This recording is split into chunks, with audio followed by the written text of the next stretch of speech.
চুল দ্রুত লম্বা করতে চাল ধোয়ার জল ব্যবহার করেছো কোনোদিন? আর যদি করে থাকো তাহলে কেমন রেজাল্ট দিয়েছে জানাতে ভুলো না। আর যদি এখনো পর্যন্ত চাল ধোয়া জল ব্যবহার না করে থাকো চুলের জন্য, আমি বলবো অন্তত একবার করে দেখো। এটা চুলকে লম্বা করে, চুলের গ্রোথে দারুণ হেল্প করে।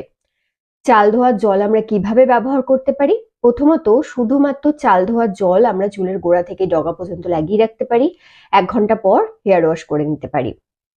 কিভাবে চাল ধোয়া জল তৈরি করব? 1 চামচ কি 2 চামচ আতপ চাল ভালো করে ধুয়ে ওভারনাইট পরিষ্কার জল দিয়ে ভিজিয়ে রাখবে 1 কাপ জলে। পরের দিন সকালে সেই জলটাই কিন্তু মারাত্মক লেভেলে কাজ করে চুলের যত্নে বা ত্বকের যত্নে। যেহেতু আমি চুলের যত্ন নিয়ে কথা বলছি, তাই চুলকে লম্বা করতে এই চাল ধোয়া জল দারুণ হেল্প করে। আতপ চাল কোরিয়ানরা কিন্তু চুলের যত্নে ভীষণ পরিমাণে ব্যবহার করে, এবং কোরিয়ানদের এত লম্বা চুলের রহস্যও কিন্তু চাল ধোয়া জল। যদি তোমরা খুব কম সময়ে চুলকে লম্বা করতে চাইছো, তাহলে চাল ধোয়া জল ব্যবহার করো। শুধুমাত্র চাল ধোয়া জল ব্যবহার করতে পারো, আবার চালের সাথে মেথি লবঙ্গ ভিজিয়ে রেখেও সেই জলটাও ব্যবহার করতে পারো। এটা আরো স্ট্রংলি কাজ করে। দ্বিতীয়ত, তোমরা চাল ধোয়া জলের মধ্যে শ্যাম্পু অ্যাড করে ব্যবহার করতে পারো। যেরকম হেয়ার ওয়াশ করো সেরকম হেয়ার ওয়াশ করে নেবে।